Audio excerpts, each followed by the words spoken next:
Physics के फंडे में आपका स्वागत है। तो कैसे हैं आप लोग?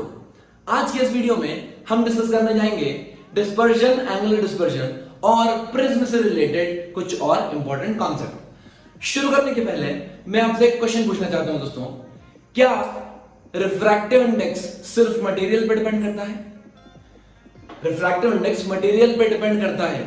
अगर आपका आंसर हाँ है तो आपके मिसकंसेप्शन को मैं इस वीडियो में क्लियर कर दूंगा। चलिए दोस्तों शुरू करते हैं। डिस्पर्जन, बेसिकली डिस्पर्जन क्या होता है? Dispersion is nothing, it is scattering of light. It is scattering of light when a light travels from one medium to another medium, right? It is scattering of light, basically it is scattering of white light when a ray travels from one medium to another medium. आपने देखा होगा दोस्तों कि अगर आप कोई कांच का टुकड़ा लेके या ग्लास स्लैब लेके या फिर ऐसे कुछ प्रिज्म टाइप लेके अगर आप धूप में खड़े हो जाते हैं तो 7 कलर में इमेज दिखती है आपको, ठीक है? वो जो व्हाइट लाइट आती है वो 7 कलर में क्या होती है? स्कैटर हो जाती है। इसका मतलब होता क्या है यहाँ पर? देखिए ध्यान से, ये जो व्हाइट लाइट है, मान लीजिए रेयर मीडियम है, डेंसर मीडियम है, कुछ मीडियम है।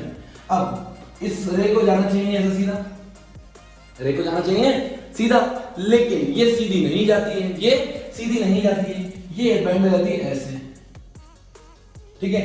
फिर ये बैंड में जाती है ऐसे, फिर ये बैंड में जाती है ऐसे। तो आपको दिख रहे होंगे कि टोटल जो कलर मिल रहे हैं हमें वो एक रे नहीं मिल रही। कितनी रे मिल रही है? आपको मिलेगी मल्टीपल रे। बेसिकली ये 7 कलर में डिवाइड हो गया, ऐसा मान लीजिए, ठीक है? रे आई थी व्हाइट और 7 कलर्स हमें यहां दिखने लग गए, ठीक है? अच्छा, इसका मतलब सबका एंगल ऑफ रिफ्रैक्शन अलग अलग है, सबका एंगल ऑफ रिफ्रैक्शन अलग अलग है। ये चीज क्लियर? देखिए कैसे, अगर मैं नॉर्मल एंगल लूं तो ये एंगल हो जाएगा मेरा R1, फिर एंगल R2, R3, ऐसे सबका अलग अलग एंगल हो। ये तो फिक्स है, ये फिक्स है, म्यू उसका फिक्स है, मीडियम फिक्स है, मतलब ना एंगल ऑफ इंसिडेंस फिक्स है। चेंज क्या हो रहा है? चेंज हो रहा है R। अगर मैं स्नेल्स लॉ लगाता हूं तो μ1 sin i equal to μ2 sin r। μ1 sin i constant है, μ2 sin r चेंज हो रहा है। इसका मतलब अगर sin r चेंज हो रहा है तो क्या μ2 को भी चेंज होना पड़ेगा? μ2 को भी चेंज होना पड़ेगा। और यहां पर एक बहुत बड़े मिसकंसेप्शन को हम क्लियर कर देंगे आज कि म्यू मीडियम की प्रॉपर्टी नहीं है, सिर्फ मीडियम पे डिपेंड नहीं करता। वो म्यू डिपेंड करता है वेवलेंथ ऑफ द लाइट पे, म्यू डिपेंड करता है वेवलेंथ ऑफ द लाइट पे। और इसी को प्रूव किया था एक महानतम साइंटिस्ट कॉचीज ने। तो हम इसका देखते हैं कॉचीज फॉर्मूला। उसने बोला था दोस्तों जो रिफ्रैक्टिव इंडेक्स होता है मटेरियल का वो डिपेंड करता है वेवलेंथ पे। किस पे डिपेंड करता है? वेवलेंथ पे। ये होता है a plus b by lambda square plus c and so on चलता रहता है। इसका मतलब आपको इन शॉर्ट पता चलेगा कि जो म्यू है वो क्या इनवर्सली प्रोपोर्शनल आ रहा है वेवलेंथ के स्क्वायर के। और ये सब मतलब जैसे जैसे वेवलेंथ बढ़ेगी, जैसे जैसे वेवलेंथ बढ़ेगी वैसे वैसे मेरा म्यू कम होगा। अगर म्यू बढ़ा रहा है तो वेवलेंथ क्या हो जाएगी दोस्तों? कम, ठीक है? इसका मतलब हर कलर का विबग्योर से लेके, जो आपको पता है VIB GYOR, जैसे जैसे मैं टुवर्ड द राइट जाता हूं क्या वेवलेंथ बढ़ती है? अगर वेवलेंथ बढ़ती है इसका मतलब मैं लिख सकता हूं कि लाल का वेवलेंथ ज्यादा है किससे? वॉयलेट से। लाल का वेवलेंथ ज्यादा है वॉयलेट से। इसका मतलब रिफ्रैक्टिव इंडेक्स लाल का कम होगा वॉयलेट से। रिफ्रैक्टिव इंडेक्स लाल का क्या होगा? कम होगा। कहां से? वॉयलेट से, राइट? ये चीज समझ में आई आपको? इसका मतलब ये जो मीडियम था जिसका मैं रिफ्रैक्टिव इंडेक्स अभी तक जितने भी हमने पढ़ा सब कुछ उसमें म्यू दिखाता आया, ये बेसिकली डिपेंड करता है कि रे कौन सी आ रही है, ठीक है? हर रे के लिए म्यू की वैल्यू डिफरेंट होगी, तभी मुझे डिफरेंट एंगल्स मिलेंगे, अदरवाइज ये मिलना पॉसिबल नहीं है, ठीक है? चलिए हमें अगर स्नेल्स लॉ लगाए, ध्यान से देखो दोस्तों, अगर मैं स्नेल्स लॉ लगाता हूं तो ये आएगा μ1 * sin i, ये चीज तो कांस्टेंट है, इक्वल टू μ2 * sin r। क्या मैं इसे लिख दूं 1/μ2 is proportional to sin r? मतलब जैसे जैसे मेरा r चेंज होगा मेरा μ2 चेंज होता है, राइट? तो ये भी क्या हो गया? इनवर्सली प्रोपोर्शनल आ गया। मतलब अगर मेरा μ2 बढ़ेगा तो लैम्डा घटेगा, और लैम्डा घटेगा तो मेरा r भी घटेगा, लैम्डा घटेगा तो मेरा r भी घटेगा। तो दोस्तों हमने देखा कि म्यू डिपेंड कर रहा था वेवलेंथ पे, और अगर वेवलेंथ घटती है तो मेरा एंगल ऑफ रिफ्रैक्शन भी घट जाता है, राइट? हमें पता है कि वॉयलेट का लैम्डा कम होता है, एनर्जी ज्यादा होती है। इसका मतलब इसका जो रिफ्रैक्टिव एंगल होगा वो भी कम होगा, R1। सिमिलरली अगर मैं रेड की बात करूं विद योर राइट, अगर मैं रेड की बात करूं तो इसका एंगल ऑफ रिफ्रैक्शन भी ज्यादा होगा, एंगल ऑफ रिफ्रैक्शन भी ज्यादा होगा। ठीक है, चलिए एक और इंपॉर्टेंट पॉइंट, अगर हम डेविएशन निकालने की कोशिश करें दोस्तों, डेविएशन क्या डेल्टा होता है, डेविएशन डेविएशन क्या होता है दोस्तों, delta. So delta is equal to क्या आई माइनस आर लगाते थे, delta equals to I minus R लगाते थे राइट। डेल्टा क्या होता है, बेसिकली डेविएशन होता है। कहां से, जैसे मान लीजिए एक रे ऐसी आ रही है और वो ऐसे बेंड हो गई, तो this is called as deviation, जो डेल्टा हुआ है। ठीक है, इसको मैं डेविएशन निकालता था। ठीक है ना, यहां पर हम एक नई क्वांटिटी डिफाइन करते हैं, that is called as angular dispersion. क्या डिफाइन करते हैं दोस्तों, angular dispersion, angular dispersion theta. ये थीटा क्या होता है, basically it is the angle between violet and red, deviation between violet and red. देखिए कैसे, हमें पता है ये जो डेविएशन है ये वाला, ये वॉयलेट का है, और ये जो डेविएशन है ये क्या है, रेड का। इसको मैं लिखता हूं डेल्टा आर, इसको मैं लिखता हूं डेल्टा वी। ठीक है, अब ये जो रिमेनिंग एंगल बचा, ये जो लाइट स्कैटर होकर बना रही है, ये है थीटा, ये है मेरा एंगुलर डिस्पर्शन। एंगुलर डिस्पर्शन समझ में आया दोस्तों, जो एंगल रेड रे और वॉयलेट के बीच में बन रहा है that is called as angular dispersion. So angular dispersion को मैं ऐसे भी लिख सकता हूं, deviation of violet minus deviation of red. But ना, अब मान लीजिए मैंने आपसे क्वेश्चन पूछा, क्या पूछा दोस्तों मैंने क्वेश्चन, मैंने पूछा आपसे कि एक ग्लास स्लैब है, एक ग्लास स्लैब है ऐसी, उसका रिफ्रैक्टिव इंडेक्स म्यू है। ठीक है, अब मुझे पता है कि ये रिफ्रैक्टिव इंडेक्स तो मटेरियल पर डिपेंड करता ही नहीं है, मटेरियल पर डिपेंड करता ही नहीं है, ये रिफ्रैक्टिव इंडेक्स वेवलेंथ पर डिपेंड करता है। तो मैंने मान लिया कि आई वेव जिसकी व्हाइट लाइट कुछ ऐसी थी किसी एंगल आई पे। ठीक, चलिए अब क्या होगा, रिफ्रैक्शन होगा, दो बार रिफ्रैक्शन होगा, एक इस सरफेस पे और एक इस सरफेस पे। हमें निकालना है, क्या निकालना है, हमें निकालना है एंगुलर डिस्पर्शन। क्या निकालना है दोस्तों, एंगुलर डिस्पर्शन, जब ये रे सेकंड को क्रॉस कर देगी, सेकंड सरफेस को क्रॉस कर देगी। चलो दोस्तों निकालते हैं, आइए।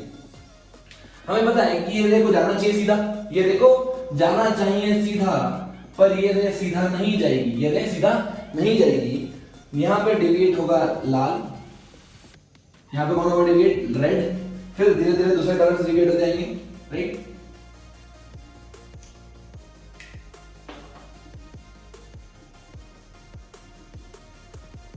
ठीक बात, चलिए अब क्या होगा दोस्तों, ध्यान से देखना, क्या सबका R1 R2 R3 एंगल अलग अलग है। इसका मतलब यहां पर जो इंसिडेंट एंगल होगा, यहां पर जो इंसिडेंट होगा वो अगर इसका R1 है तो इसका भी R1 होगा, इसका R2 तो इसका भी R2 होगा, इसका R3। अगर लास्ट वाले का एंगल RR है तो इसका भी एंगल RR होगा। जो एंगल यहां पे ये रे क्रिएट कर रही थी वही रे यहां पे क्रिएट करेगी। मैं कैसे बता सकता हूं, क्योंकि मुझे पता है ये बना रहा है Z। क्या बना रहा है दोस्तों, Z, अल्टरनेट इंटीरियर एंगल। अगर ये एंगल थीटा होगा तो ये एंगल भी थीटा होगा, अल्टरनेट इंटीरियर एंगल। ठीक है, इसका मतलब क्या, मैं जो एंगल यहां पर निकलेंगे, जो इंसिडेंट रे बाहर आएगी यहां से, इमर्जेंट रे, वो क्या ऐसे आएगी, ये रेड वाली में ऐसी आ गई, ब्लैक रेज जितनी भी वो ऐसे आ गई, ये ऐसे आ गई, ये ऐसे आ गई, ये ऐसे आ गई, ये ऐसे आ गई। समझ में आ रहा है क्या हो रहा है, बेसिकली जिस एंगल पे रे घुसती है क्या उसी एंगल पे तो बाहर आती है। अगर सेम मीडियम में जिस एंगल पे रे घुसती है दोस्तों आपको पता होगा उसी एंगल पे रे बाहर आती है। Mu into sin theta always remains constant.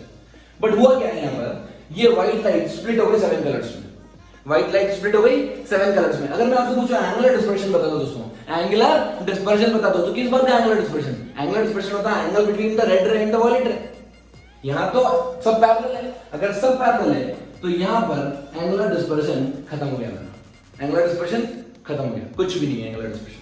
Got it दोस्तों, कॉन्सेप्ट को समझने के लिए लेते हैं एलटीक्यू। मान लीजिए ये कोई लाइट है राइट, अब व्हाइट लाइट मान लीजिए, अब ये इस सरफेस पे आके क्या हुई, यहां से नॉर्मली इंसिडेंट हुई तो सीधी आ गई। अब यहां पर ये रिफ्रैक्ट हुई, रिफ्रैक्ट होने पे ये 3 रेज में कन्वर्ट हो गई, 1 2 और 3। ठीक है, चलिए मैं मान लेता हूं ये 1 ये 2 ये 3। आपको बताना है विच रे करस्पॉन्ड्स टू विच कलर। यहां पर 3 रे हैं, ग्रीन, वॉयलेट और रेड। आपको बताना है कौन सी रे कौन से कलर को इंडिकेट करती है। ठीक है, चलिए देखते हैं। हमें पता है, हमें क्या चीज पता है दोस्तों, जब भी रिफ्रैक्शन होता है या मैं बोलूं जब भी डिस्पर्शन होता है, स्कैटरिंग ऑफ लाइट होती है, तो सबसे कम डेविएशन किसका होता है? सबसे कम डेविएशन होता है लाल का। याद है, लाल का डेविएशन कम क्यों होता है? क्योंकि लाल का लैम्डा बड़ा होता है। लाल का लैम्डा बड़ा मतलब रिफ्रैक्टिव इंडेक्स मटेरियल का छोटा। ठीक है, या फिर मैं ऐसा बोलूं कि अगर लाल का लैम्डा बड़ा है तो उसका एंगल ऑफ रिफ्रैक्शन आर भी बड़ा होगा। ठीक है, चलिए, तो जो मिनिमम डेविएट करती है वो होती है रेड। और मैं आपको पहले ही बता चुका हूं कि हम जो सिग्नल वगैरह पे सिंबल्स यूज करते हैं या डेंजर के सिंबल यूज करते हैं वो रेड से क्यों करते हैं? क्योंकि इसका डेविएशन मिनिमम होता है, डेविएशन मिनिमम होता है दोस्तों। अच्छा, यहां पर ये एक रे टीआईआर कर रही है, ये कौन सी हो सकती है? ये हो सकती है वॉयलेट। हो सकता है कि ये टीआईआर कर जाए क्योंकि इसका आर है, ये बहुत छोटा है। ठीक है, और अगर इसके कारण क्रिटिकल एंगल से अगर ज्यादा हो गया, अगर ये क्रिटिकल एंगल को क्रॉस कर गया तो डेफिनेटली इसका टीआईआर हो जाएगा। राइट, चलिए, तो जो नेक्स्ट कलर बचा ये वो ग्रीन है। ठीक है, बीच वाला क्या होगा? ग्रीन होगा। और आपको पता है यूवी सीक्वेंस में जाएंगे विबग्योर से, तो एक्सट्रीम पे वी और रेड होने का बस हमें ये चेक करना था कि वायलेट यहाँ पे आ रहा है, यहाँ पे आ रहा है, तो हमें पता पड़ गया। तो डिविएशन जब मिनिमम होगा तब वो सिर्फ और सिर्फ लाल कलर का ही हो सकता है। ठीक है, अब एक इंपॉर्टेंट प्रॉपर्टी डिस्कस करते हैं दोस्तों, that is called as dispersive power. ठीक है, बहुत इंपॉर्टेंट प्रॉपर्टी है डिस्पर्सिव पावर। अब ये डिस्पर्सिव प्रॉपर्टी ये एक मटेरियल की होती है। किसकी होती है दोस्तों? प्रॉपर्टी है ये मटेरियल की। Dispersive power is a property of material. इसका आगे भी हम काफी यूज करेंगे, तो आप अभी समझ जाइए इसे। डिस्पर्सिव पावर इसको डिनोट करते हैं हम ओमेगा से। कैसे डिनोट करते हैं? ओमेगा से। राइट, ये होता क्या है, मान लीजिए कि मेरे पास कोई प्रिज्म है, मेरे पास कोई प्रिज्म है, ट्रायंगुलर प्रिज्म ले लिया मैंने। अब यहां से कोई आएगी व्हाइट लाइट, जैसे आएगी व्हाइट लाइट मान लीजिए ऐसे, इसको जाना चाहिए सीधा, पर ये जाएगी सीधा नहीं। कैसे? ये होगी अब 7 कलर्स में स्कैटर होगी ऐसे ऐसे ऐसे ऐसे, ये समझ में आ रहा है? अब क्या होगा?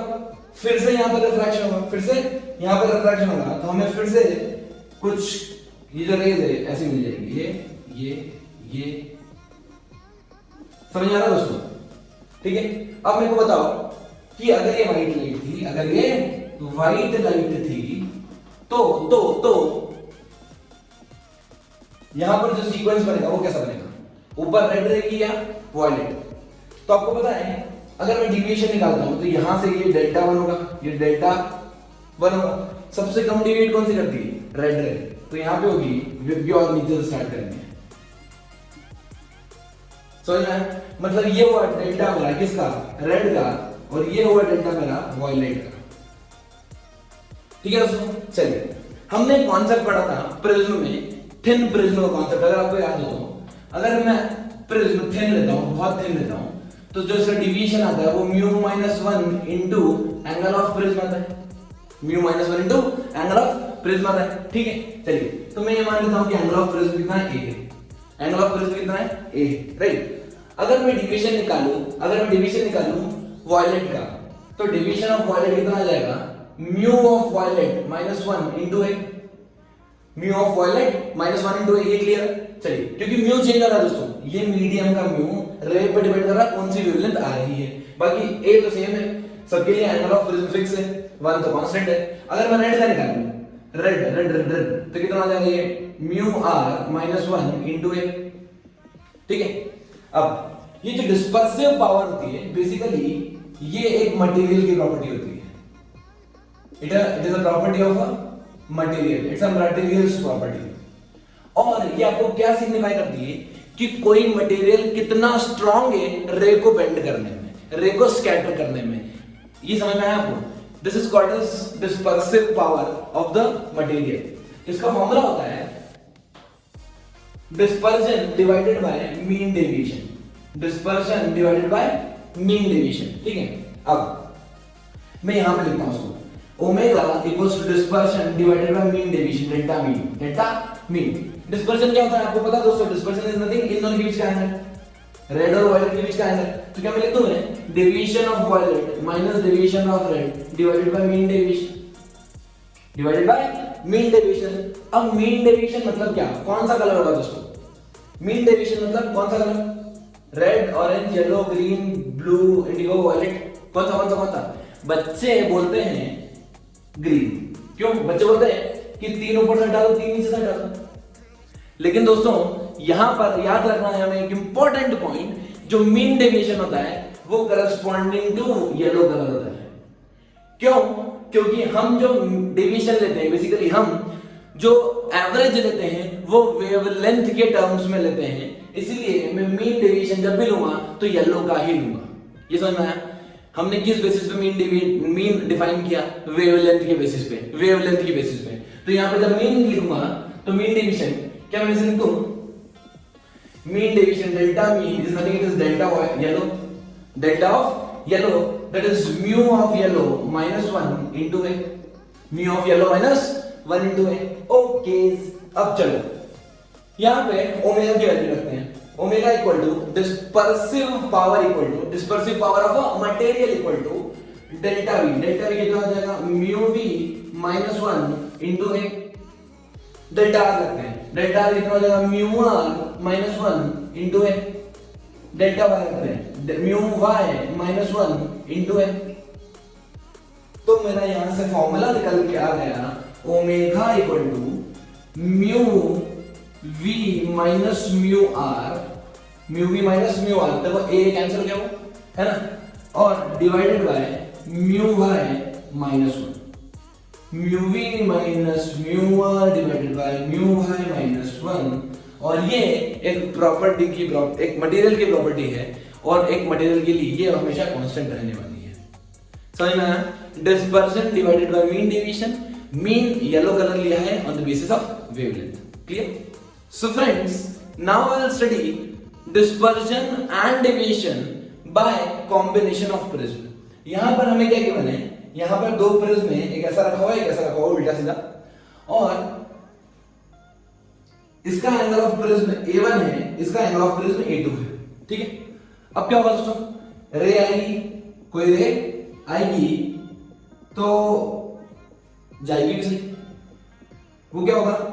डिविएट होगी ऐसे, वो डिविएट होगी ऐसे ऐसे ऐसे ऐसे, राइट? अब ये रे वहां एंटर करेगी तो यहां पर आप देख सकते हैं ये कुछ ऐसी पहुंचेगी, राइट? अब डिपेंड करता है इस मटेरियल पे, एंगल पे, कि फाइनली रे कैसी जाने वाली है, फाइनली रे कैसी जाने वाली है। लेकिन एक चीज तो हमें समझ में आती है कि अगर मैं यहां पर डेविएशन निकालूं, नेट डेविएशन, अगर मैं नेट डेविएशन निकालूं तो दोस्तों नेट डेविएशन कैसे निकालते हैं? हमें पता है डायरेक्ट जो बेसिक फॉर्मूला होता है हमारा, वो क्या होता है? Delta 1 minus delta 2, delta 1 minus delta 2। Minus क्यों लगा रहा हूं? एक इधर बेंड करेगा तो एक इधर बेंड करेगा। ये चीज समझ आ रही? ओके, सो जो फर्स्ट के थ्रू डेविएशन होता है हम लेते हैं मीन डेविएशन। मीन में कौन सा कलर लेते हैं? येलो। सो आई कहता है mu Y minus 1 into A1, mu Y minus 1 into A1, और यहां पे जाएगा mu Y minus 1 into A2। Got it? चलिए, तो ये मेरा आ गया यहां पर नेट डेविएशन। यहां कितना आ गया? Net deviation. ठीक है? अब हम मान लो मुझसे डिस्पर्शन पूछे। डिस्पर्शन मतलब angle between red and violet. अगर मुझे नेट डिस्पर्शन पूछते हैं तो कितना होगा दोस्तों? नेट डिस्पर्शन मैं लिख सकता हूं, net dispersion theta net equal to क्या? इसको लिखो theta 1 minus theta 2, theta 1 minus theta 2, right? चलिए, थीटा 1 माइनस थीटा 2 बेसिकली ये हो जाएगा। अब देखो एक चीज और, हम इसको थोड़ा सा जनरल कर देते हैं, थोड़ा सा जनरल कर देते हैं। तो मैं मान लेता हूं कि इसके लिए सबके रिफ्रैक्टिव इंडेक्स में 1 1 मान लेता हूं, और इसके सबके लिए रिफ्रैक्टिव इंडेक्स 2 2 मान लेता हूं। ठीक है? ताकि ये जनरलाइज केस कर दिया हमने। हम यहां से लिख सकते हैं म्यू वाई 1, म्यू वाई 1 मतलब refractive index of yellow light for the prism 1। ठीक है? इसको लिखता हूं mu Y 2, refractive index of yellow light for the prism 2। ठीक है? जनरल कर दिया हमने। अब मैं अगर नेट निकालूं, ये डिस्पर्शन, नेट डिस्पर्शन क्या होगा? Theta 1 minus theta 2। थीटा 1 क्या होता है? Angle between the red and violet, right? चलिए, तो violet delta violet 1 minus delta red 1, delta violet 1 minus delta red 1 minus, अब 2 के लिए लिखेंगे सेम चीज, delta violet 2 minus delta red 2। Clear? चलिए तो मैं थीटा लिख देता हूं, थीटा आ जाएगा मेरा, डेल्टा डेल्टा की जगह क्या लिखते हैं, म्यू माइनस 1, सो हो जाएगा mu V 1 minus 1 into A1 minus mu V की जगह क्या हो जाएगा, mu are 1 minus 1 into A1। ये क्या हुआ मेरा, delta V1 minus delta R1। ठीक है, आप चाहे तो A1 कॉमन भी निकाल सकते हैं, तो इधर A1 कॉमन निकालना तो कितना आता है, mu V1 minus mu R1 into A1। ठीक है, अब ये वाली टर्म बची, ये वाली टर्म को मैं क्या लिखता हूँ, एज इट इज लिखता हूँ, और यहां पे मैं डायरेक्ट लिखता हूँ उसको minus of mu V2 minus mu R2 into A2। क्या समझ में आया आपको दोस्तों? चलिए, तो कभी भी आपको कॉम्बिनेशन ऑफ प्रिज्म आ जाए, कभी भी आपको कॉम्बिनेशन ऑफ प्रिज्म आ जाए, तब आप नेट डेविएशन और नेट डिस्पर्शन ऐसे निकाल सकते हैं। क्लियर? चलिए दोस्तों, अब हम दो इंपॉर्टेंट केस पढ़ेंगे, एक डेविएशन विदाउट डिस्पर्शन, एक डिस्पर्शन विदाउट डेविएशन। राइट, शुरू करते हैं। पहला डेविएशन विदाउट डिस्पर्शन। राइट, हो क्या है, मान लीजिए एक व्हाइट लाइट है, ठीक है, हमें डेविएशन तो चाहिए लेकिन डिस्पर्शन नहीं चाहिए, मतलब लाइट ऐसे फैलना नहीं चाहिए, लाइट ऐसे फैलना नहीं चाहिए। डिस्पर्शन का मतलब ये है तो स्कैटरिंग ऑफ लाइट, लाइट फैलना नहीं चाहिए। मतलब क्या होना चाहिए, जैसे मान लीजिए ये लाइट इधर से आई, ऐसे गई, ऐसे गई, ठीक है, फिर ये इसको बेंड करेगी, ये ऐसे बेंड हुई, ये ऐसे बेंड हुई, राइट, फाइनली ये रे कुछ ऐसे चली जाएगी। ये मतलब आपको दिख रहा है कि इनिशियली ये यहां आने वाली थी लेकिन चली वहां गई। ठीक, तो इनके बीच में 7 लाइट्स होंगी, 7 कलर्स होंगे। मैंने एक्सपेरिमेंट बना के आपको समझाने की कोशिश की है। This is the condition of deviation without dispersion, deviation without dispersion. Okay, अब देखते हैं ध्यान से, क्या दो प्रिज्म का कॉम्बिनेशन जरूरी एक से काम नहीं हो सकता? क्या ये केस हॉलो में हो सकता है? हाँ जी, बिल्कुल हो सकता है। जैसे हमने मान लीजिए आपको एग्जांपल दिया था ना ग्लास लैब का, याद है? ग्लास लैब का एग्जांपल दिया था, तब क्या होता, स्कैटरिंग हुई थी लाइट की, लाइट ऐसे स्कैटर हुई थी, फिर यहां से सीधी निकल गई थी ऐसा। तो यहाँ पे आप देख सकते हैं कि ये सारी रेज जो इमर्ज बाहर हो रही है वो सब पैरेलल है, मतलब ये कोई भी स्कैटर नहीं हुआ है, यहाँ पर डेविएशन 0 है। तो अगर ये मान लीजिए ग्लास स्लैब है या फिर हॉलो प्रिज्म है, या फिर हॉलो प्रिज्म मतलब सिंगल प्रिज्म है वो हॉलो है, तब भी उसमें भी कोई भी डिस्पर्शन नहीं होगा। राइट, अगर मैंने कोई भी मीडियम भर दिया इसमें या मैंने इसको सॉलिड ले लिया तो डेफिनेटली व्हाइट लाइट 7 कलर्स में स्प्लिट हो जाएगी, दैट इज फॉर श्योर। ठीक है, चलिए अब हमें क्या निकालना है यहाँ पे, हमें निकालना है डेविएशन विदाउट डिस्पर्शन, मतलब डिस्पर्शन कितना होना चाहिए दोस्तों, नेट 0। अगर नेट डिस्पर्शन 0 होना चाहिए, नेट डिस्पर्शन 0 होना चाहिए, तो क्या मैं लिख दूं, जो नेट डिस्पर्शन होता है वो θ1 माइनस θ2 लेता हूं, θ1 माइनस θ2 लेता हूं। तो अगर ये 0 है इसका मतलब क्या ना, right, θ1 equal to θ2, θ1 equal to θ2। Right, चलिए इसकी क्या कंडीशन हो जाएगी, इसकी कंडीशन हो जाएगी θ1, θ1 is the angle between the red and the violet, so I can write mu delta v minus delta r, delta v minus delta r 1 is equals to delta v minus delta r 2. Right, now we can write in terms of mu also, so I can write this directly, mu v1 minus mu r1 into a1 is equal to mu v2 minus mu r2 into a2। दोस्तों मैंने क्या formula लगाया आपको पता है, delta equals to mu minus 1 into a लगाया है। ठीक है, फिर मैंने एलसीएम ले लिया, मतलब एलसीएम क्या, मैंने माइनस माइनस कैंसिल कर दिया, माइनस ए माइनस ए। ठीक है, चलिए तो ये मेरी कंडीशन आ गई, a1 और a2 का रिलेशन बन गया। ठीक है, अब हमें क्या निकालना है, हमें निकालना है डेविएशन। क्या निकालना दोस्तों, नेट डेविएशन। चलो शुरू करता हूं मेन स्टेप। अगर मुझे नेट डेविएशन निकालना है, डेल्टा नेट क्या होगा, delta 1 minus delta 2, delta 1 minus delta 2। अब डेल्टा इसका निकालते हैं मीन, मीन मतलब येलो, येलो को मैं डायरेक्ट म्यू भी लिख सकता हूं, तो हो जाएगा mu by 1 minus 1 into A 1 minus mu by 2 minus 1 into A 2। Got it? चलिए एक काम करता हूँ, क्या करता हूँ, a2 को रिप्लेस करता हूँ, तो ये हो जाएगा mu by 1 minus 1 into a1 minus mu by 2 minus 1 into a2 की जगह क्या रख रहा हूँ, देखो दोस्तों ध्यान से, यहाँ रख रहा हूँ मैं mu v1 minus mu r1 into a1 divided by mu v2 minus mu r2। a2 की जगह मैंने क्या रख दिया, this divided by this. Clear? चलिए अब मैं क्या करता हूं, ध्यान से देखना, मैं म्यू माइनस 1 a को बाहर निकाल रहा हूं। क्या मैं बाहर निकाल रहा हूं, मैं म्यू 1 इंटू a1, इसको कॉमन निकाल लिया। क्या निकाल लिया मैंने, कॉमन निकाल लिया। अंदर क्या बचा, अंदर बचेगा मेरे पास 1, अंदर क्या बचेगा 1 माइनस, देखो यहाँ पे म्यू y1 तो ही नहीं कहीं पे, म्यू y1 कहीं पे भी नहीं है, तो मेरे को डिवाइड करना पड़ेगा, तो जाएगा mu v1 minus mu r1 divided by mu y1 minus 1। Clear? चलिए डिनोमिनेटर में क्या है, डिनोमिनेटर में चल रहा है मेरा mu v2 minus mu r2, mu v2 minus mu r2, और ऊपर क्या बचा, ऊपर बचा है मेरे पास म्यू y2 माइनस 1। इसको मैं क्या करता हूँ, डिनोमिनेटर के नीचे ले लूँ, तो ये हो जाएगा यहाँ पर mu y2 minus 1, mu y2 minus 1। क्या ये चीज क्लियर है आपको? अब आपको दिख रहा होगा एक चीज, mu v minus mu r upon mu y minus 1, क्या पावर होती है, डिस्पर्सिव पावर, हमने डिराइव किया है, तो हम लिख सकते हैं mu y minus 1 into a1 1 minus omega 1 by omega 2।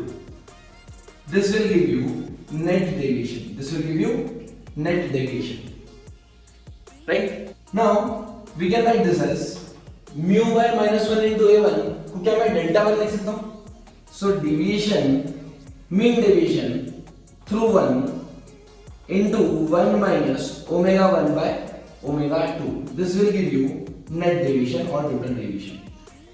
Got it? Now next we will see dispersion without deviation.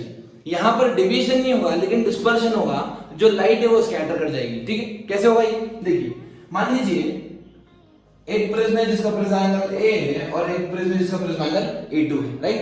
अब ये जो मान लीजिए ये रे है, ये ऐसे आ रही है, अब ये बैंड होगी, कैसे बैंड होगी, इधर ये बैंड होगी कुछ ऐसे, ये बैंड होगी कुछ ऐसे, राइट? अब इसका जो बैंड होगा वो वापस इस सेकंड सर्फेस से फिर बैंड होगी, तो ये मान लीजिए ये बैंड हुई ऐसे, ये बैंड हुई ऐसे, ठीक है ना? आप देख सकते हैं एक चीज, आप देखते हैं यहां से एक चीज कि अगर मैं इसको रे मानूं तो इसकी रिजल्ट नहीं आएगी, क्या फाइनली ऐसे, राइट? तो यहां पर आपको दिख रहा है कि अगर मैं येलो रे लूं, उसको कौन सी येलो रे लूं, तो येलो सीधी निकल रही है, इसमें कोई भी डेविएशन नहीं हो रहा है, तो यही केस है डिस्पर्जन विदाउट डेविएशन। बाकी कलर्स तो डिस्पर्स हो गए लेकिन जो मीन कलर था वो सीधा निकल गया। क्लियर? चलिए कंडीशन क्या होगी, कंडीशन सबसे पहले तो डेविएशन को जीरो कर देते हैं, बिकॉज़ विदाउट डेविएशन है, डिस्पर्जन विदाउट डेविएशन है, तो डेविएशन जीरो कर दिया। डेविएशन जीरो मतलब नेट डेविएशन जीरो मतलब delta 1 minus delta 2। So I can write this is equals to 0. It means delta 1 equals to delta 2. I can write mu y1 minus 1 into a1 equals to mu y2 minus 1 into a2. Clear? चलो शाबाश। तो ये तो हो गया मेरा net deviation zero हो गया। अब हमें निकालना है नेट डिस्पर्शन। तो ये हो जाएगा theta is equals to theta 1 minus theta 2 net dispersion. So I can write net dispersion theta equals to theta 1 क्या हो जाएगा mu v1 minus mu r1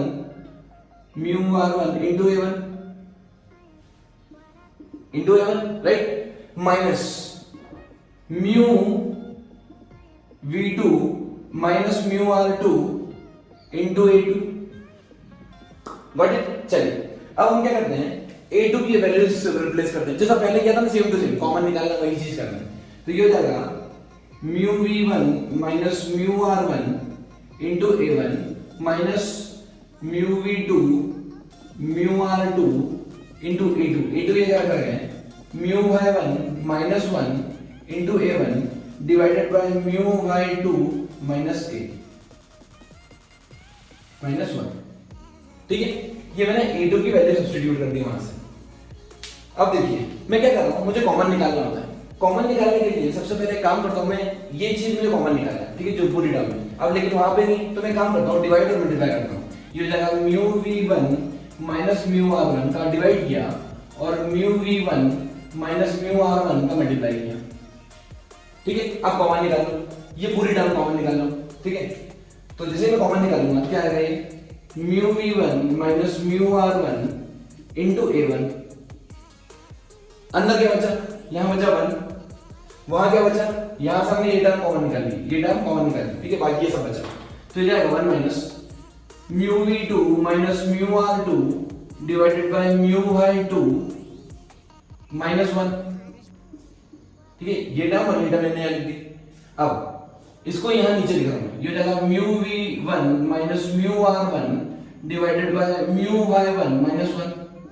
ये जो न्यूमरेटर में टर्म थी उसको डिनोमिनेटर के डिनोमिनेटर में ले गया, राइट। चलिए अब मैं इसको डायरेक्ट लिखता हूं, यहां से क्या हो जाएगा, ये इसको लिख दो θ1 डिस्पर्शन थ्रू फर्स्ट, तो ये जाएगा net dispersion is equals to 1 minus, ये क्या है पूरा, क्या डिस्पर्सिव पावर है, डिस्पर्सिव पावर है, I can write omega 2 minus omega 1। So आपका रिजल्ट आएगा नेट डिस्पर्शन।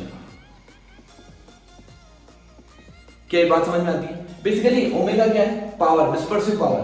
ये इन दोनों के मटेरियल पे डिपेंड करती है कि कितना इसको डिवीजन और डिस्पर्शन दे सकते हैं। बट